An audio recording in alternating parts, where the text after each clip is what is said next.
첫째, 얘는 소비 이론이니까 어떤 행동을 분석해? 소비 행위를 분석해요. 소비 행위가 이루어지려면 두 가지의 조건이 필요해. 소비의 객관적 조건과 주관적 조건. 먼저 소비의 객관적 조건은 뭐야? 돈이 있어야 되죠. 그 다음에 얼마인지, 가격이 얼마인지를 알아야 돼. 요걸 가지고 그린 선을 예산선이라고 하고요. 예산선을 그리려면 식이 하나 필요하죠. 예산 제약, 식. 요거 암기해야 되지. 그 다음 소비의 주관적 조건은 소비자가 그 물건을 얼마나 좋아하는지, 즉 기호 내지 선호가 주관적 조건인데, 이걸 그림으로 그리게 뭡니까? 무차별 곡선. 얘도 곡선이니까 함수가 필요하겠죠. 효용 함수. 물론 저는 이렇게 효용 함수라고 썼지만 이거 구체적으로 어떤 게 있어요? 이 효용 함수에는 뭐 컵떡을 넣을 수도 있고요, 선형도 있고,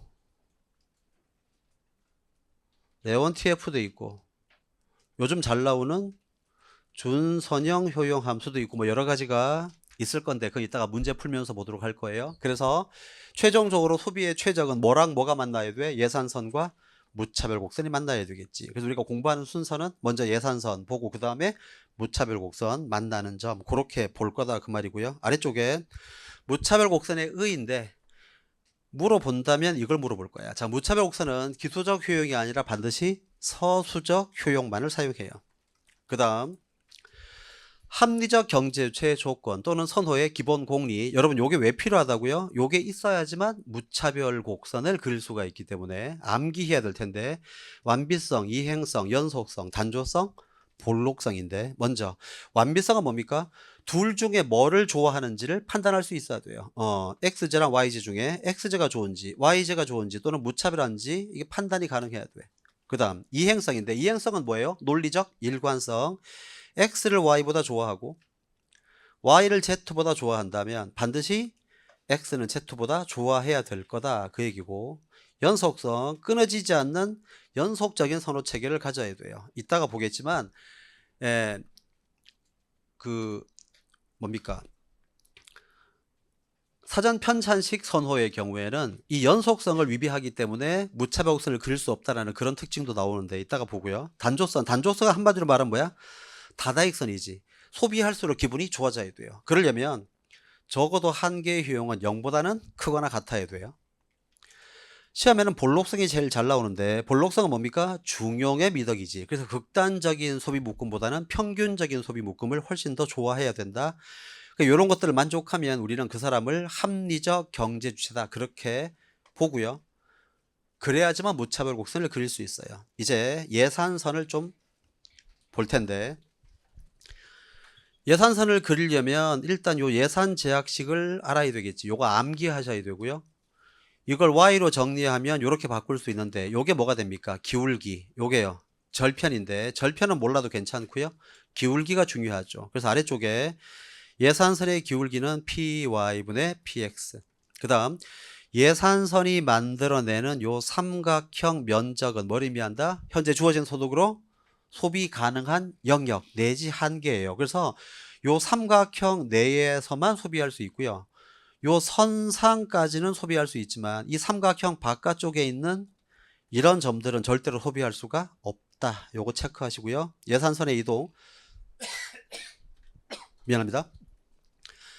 XJ 가격이 하락하면 예산선은 가로축 절편이 커지면서 완만해지고, 세로축 절편은 고정도 있어야 되죠. XJ 가격이 상승하면 최대한 소비할 수 있는 X의 수량이 줄어들면서 기울기가 가팔라져야 돼. 반대로 YJ 가격이 하락하면 최대한 소비할 수 있는 Y의 수량이 증가하면서 절편 커지고 기울기 가팔라져야 되고요.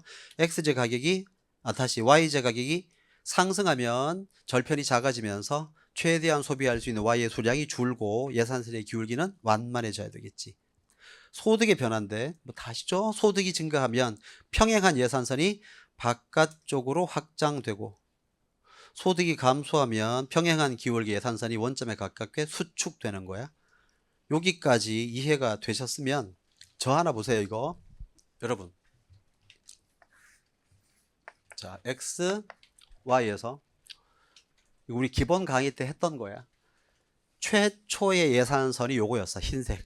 그런데 갑자기 예산선이 이렇게 노란색으로 바뀌었어요. 자, 흰색이었다가 이렇게 노란색으로 바뀌었다. 어떨 때 그런 일이 벌어질까? 첫째, 요 흰색이요, 평행하게 요렇게 움직여. 요 점이 여기 올 때까지 요렇게. 그런 다음에 기울기가 탁 완만해지면 노란색이 되겠지. 평행이동 완만. 자, 먼저 요렇게 움직이려면 소득이 감소해야 되고요. 기울기가 이렇게 완만해지려면 YJ 가격이 하락해야 되겠지. 그러면 흰색에서 노란색이 될 수 있어요. 두 번째는 얘가 바깥쪽으로 이렇게 평행이동, 요점이 여기 올 때까지 이렇게 평행이동 한 다음에 기울기가 탁 완만해지면 되겠지. 먼저 이렇게 움직인다. 소득이 증가해야 되고요. 그 다음에 기울기가 이렇게 세로축 절편 이렇게 작아지려면 요거 YJ가 아니지, XJ지, XJ. 죄송합니다.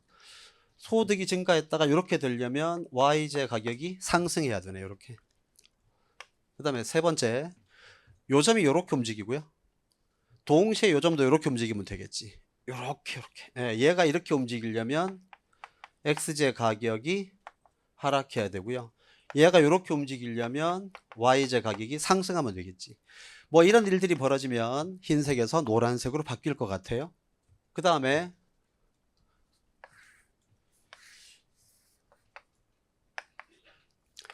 최초에 이렇게 예산선이 있었어요. 그런데 다음과 같은 일이 벌어졌어. 첫째, 소득이 증가했어요. 몇 프로? 10%. XJ 가격이 상승했습니다. 몇 프로? 6%. 그리고 YJ 가격도 상승했어요. 몇 프로? 9%. 자, 이런 일이 동시에 벌어지면 이 예산선이 어떻게 움직일까? 먼저 소득이 증가하면 예산선이 평행하게 바깥쪽으로 움직이지. 몇 프로? 10%. 얘도요 10%. 그 다음에 XJ 가격이 상승하면 최대한 소비할 수 있는 X의 수량이 줄어들면서 가로축 절편이 작아지겠지. 몇 퍼센트? 6%. YJ 가격도 상승했어요. 그러면 최대한 소비할 수 있는 Y의 수량이 줄면서 Y축 절편이 작아질 텐데 이때 이게 몇 프로? 9%. 이 9%는 6%보다는요 크고요. 10%보다는 작겠지. 그 결과 예산선은요 이런 식으로 움직여야 될 거야. 즉 이런 일이 동시에 발생하면 예산선은 바깥쪽으로 확장되되 기울기는 좀 완만해지는 그런 형태가 될 것이다. 요런 게 이해가 되셨으면 자, 문제 1번을 좀 풀어봅시다. 문제 1번.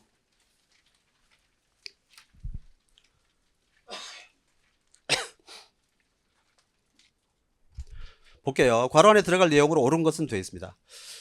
아래 그림과 같이 두 재와 XY에 대한 예산선이 원래는 AC였다가 BC로 바뀌었대. 요게 원래 예산선, 요게 바뀐 예산선이래. 느낌 파고지.